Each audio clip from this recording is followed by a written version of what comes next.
ಪರಿಷತ್ನಲ್ಲಿ ಅಡ್ಡ ಮತದಾನ ಆಗಿರೋದು ದೋಸ್ತಿಯಲ್ಲಿ ಕಂಪನಕ್ಕೆ ಕಾರಣ ಆಗಿದೆ. ಅಡ್ಡ ಮತದಾನ ಕೋಲಾಹಲ ಸೃಷ್ಟಿ ಮಾಡಿದೆ. ಬಿಜೆಪಿಯಲ್ಲೂ ಕೂಡ ತಳಮಳಕ್ಕೆ ಇದು ಕಾರಣ ಆಗಿದೆ. ಹೈಕಮಾಂಡ್ಗೆ ವರದಿ ಕೊಡೋದಕ್ಕೆ ರಾಜ್ಯ ಬಿಜೆಪಿ ನಿರ್ಧಾರ ಮಾಡಿದೆ. ಪರಿಷತ್ನಲ್ಲಿ ಅಡ್ಡ ಮತದಾನ ದೋಸ್ತಿಗೆ ಬಹಳ ದೊಡ್ಡ ಶಾಕ್ ಇದು. ಅಡ್ಡ ಮತದಾನ ಬಿಜೆಪಿಯಲ್ಲೂ ತಳಮಳವನ್ನ ಸೃಷ್ಟಿ ಮಾಡಿದೆ. ಈ ಬಗ್ಗೆ ಹೈಕಮಾಂಡ್ಗೆ ಒಂದು ವರದಿ ಕೊಡೋದಕ್ಕೆ ರಾಜ್ಯ ಬಿಜೆಪಿ ಮುಂದಾಗಿದೆ. ಇವತ್ತು ಅಥವಾ ಸೋಮವಾರ ದೆಹಲಿಗೆ ವಿಜಯೇಂದ್ರ ಭೇಟಿ ನೀಡಿದ್ದಾರೆ. ದೆಹಲಿಯಲ್ಲಿ ವರಿಷ್ಠರನ್ನ ವಿಜಯೇಂದ್ರ ಭೇಟಿಯಾಗಲಿದ್ದಾರೆ.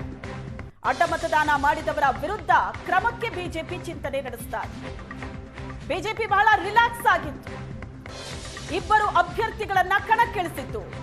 ಪರಿಷತ್ ಚುನಾವಣೆ ಇಬ್ಬರನ್ನ ಗೆಲ್ಲಿಸಿಕೊಳ್ಳೋದಕ್ಕೆ ಎಷ್ಟು ಬೇಕೋ ಅಷ್ಟು ವೋಟ್ಗಳು ನಮ್ಮ ಹತ್ರ ಇದೆ, ಉಳಿದಂತ ವೋಟ್ಗಳು ಜೆಡಿಎಸ್ ಹಾಕ್ತಾರೆ ಅಂತ ಅಸೈನ್ ಮಾಡಿ ಬಹಳ ನಿರಾಳರಾಗಿದ್ರು ಬಿಜೆಪಿ ನಾಯಕರು. ಆದ್ರೆ ಫಲಿತಾಂಶ ಹೊರ ಬೀಳ್ತಾ ಇದ್ದಂತೆ ಬಿಜೆಪಿಗೆ ಬಹಳ ದೊಡ್ಡ ಆಘಾತ ಆಯಿತು. ಬಿಜೆಪಿ ಮತ್ತು ಜೆಡಿಎಸ್ ಎರಡರಲ್ಲೂ ಅಡ್ಡ ಮತದಾನ ಆಗಿದೆ. ಆದ್ರೆ ಇಂಥದ್ದೊಂದು ನಿರೀಕ್ಷೆ ಬಿಜೆಪಿ ಮಾಡೇ ಇರಲಿಲ್ಲ. ಶಾಕಿಂಗ್ ಇದು. ಈ ಬಗ್ಗೆ ಹೈಕಮಾಂಡ್ಗೆ ವರದಿ ಕೊಡೋದಕ್ಕೆ ರಾಜ್ಯ ಬಿಜೆಪಿ ನಿರ್ಧಾರ ಮಾಡಿದೆ. ಅಡ್ಡ ಮತದಾನ ಯಾರ್ಯಾರು ಮಾಡಿದ್ದಾರೆ ಅಂತವರ ವಿರುದ್ಧ ಕ್ರಮಕ್ಕೆ ಬಿಜೆಪಿ ಚಿಂತನೆ ನಡೆಸಿದೆ. ಅಡ್ಡ ಮತದಾನ ಮಾಡಿದವರ ವಿರುದ್ಧ ವಿಜಯೇಂದ್ರ ಆಕ್ರೋಶ ವ್ಯಕ್ತಪಡಿಸಿದ್ದಾರೆ. ಅಡ್ಡ ಮತದಾನ ಮಾಡಿದವರು ಮೀರ್ ಸಾದಿಕ್ಗಳು. ಆಟ ಯಾರ್ಯಾರು ಆಡಿದ್ರೋ ಅವರ ಬಗ್ಗೆ ಮಾಹಿತಿ ಇದೆ ಅಂತ ವಿಜಯೇಂದ್ರ ಗುಡುಗಿದ್ದಾರೆ. ಅಪಮಾನ ಆಗಿದೆ, ನಾವು ಗೆದ್ದಿರಬಹುದು, ಆದ್ರೆ ನೋವು ಇದೆ. ನಾವು ಜೆಡಿಎಸ್ಗೆ ನೀಡಿದ ಮತದಲ್ಲೂ ಅಡ್ಡ ಮತದಾನ ಆಗಿದೆ. ನಮ್ಮ ಶಾಸಕರು ಮಾಡಿದ ಮೋಸ ತಾಯಿಗೆ ಮೋಸ ಮಾಡದಂತೆ ಆಕ್ರೋಶ ವ್ಯಕ್ತಪಡಿಸಿದ್ರು ಪಕ್ಷದ ರಾಜ್ಯಾಧ್ಯಕ್ಷ ವಿಜಯೇಂದ್ರ. ಅಡ್ಡ ಮತದಾನದ ಮೂಲಕ ಯಾರ್ಯಾರು ಆಟ ಆಡಿದ್ರೋ ಅದರ ಬಗ್ಗೆ ನಮ್ಮ ಹತ್ರ ಮಾಹಿತಿ ಇದೆ ಅಂತ ಹೇಳಿದ್ದಾರೆ.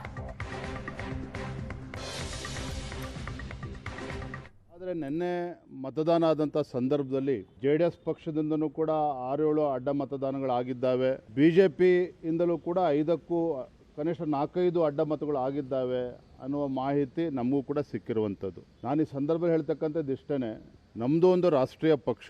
ನಮ್ಮ ಪಕ್ಷದಲ್ಲಿರ್ತಕ್ಕಂಥ ಶಾಸಕರು ಯಾರು ಅಡ್ಡ ಮತದಾನವನ್ನು ಮಾಡಿದ್ದಾರೆ ಅವರನ್ನು ಕ್ಷಮಿಸ್ತಕ್ಕಂಥ ಪ್ರಶ್ನೆನೇ ಇಲ್ಲ. ಯಾರ್ಯಾರು ಆಟ ಆಡಿರ್ಬೋದು ಅನ್ನುವ ಕೆಲವು ಮಾಹಿತಿಗಳು ಕೂಡ ನಮ್ಮ ಬಳಿಲಿದೆ.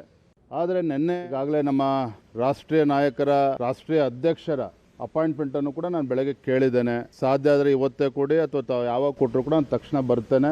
ರಾಜ್ಯದ ಪ್ರಸಕ್ತ ರಾಜಕೀಯ ಬೆಳವಣಿಗೆಗಳ ಬಗ್ಗೆ, ವಿಧಾನ ಪರಿಷತ್ನಲ್ಲಾದಂಥ ಅಡ್ಡ ಮತದಾನದ ಬಗ್ಗೆ ಇವೆಲ್ಲವನ್ನು ಕೂಡ ವಿವರಿಸಬೇಕು ಅಂತೇಳಿ ನಾನು ಮನವಿಯನ್ನು ಕೂಡ ಮಾಡಿದ್ದೇನೆ. ಬಹುಶಃ ಇವತ್ತು ಅಥವಾ ಸೋಮವಾರ ಯಾವಾಗ ಸಮಯವನ್ನು ಕೊಡ್ತಾರೆ ನಾನು ಅವ್ರನ್ನ ಭೇಟಿ ಮಾಡಿ, ರಾಷ್ಟ್ರೀಯ ಅಧ್ಯಕ್ಷನ ಭೇಟಿ ಮಾಡಿ ಸಂಪೂರ್ಣವಾಗಿ ವಿವರಣೆಯನ್ನು ನೀಡುವಂಥ ಕೆಲಸ ನಾನು ಮಾಡ್ತೇನೆ. ಈಗಾಗಲೇ ನಮ್ಮ ಯಾರು ಮೀರ್ ಸಾಧಕರುಗಳಿದ್ದಾರೆ ನಮ್ಮ ಪಾರ್ಟಿನಲ್ಲಿ ಅದನ್ನು ಪಕ್ಷ ಖಂಡಿತವಾಗಿ ಗಂಭೀರವಾಗಿ ತೆಗೆದುಕೊಳ್ತದೆ.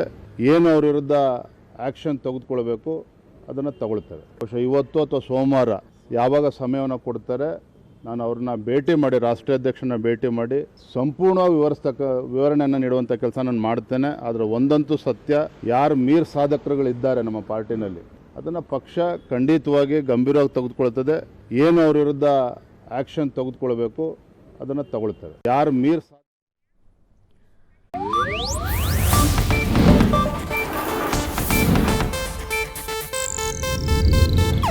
ಇದು ಏಷ್ಯಾನೆಟ್ ನ್ಯೂಸ್ ನೆಟ್ವರ್ಕ್ ಪ್ರಸ್ತುತಿ.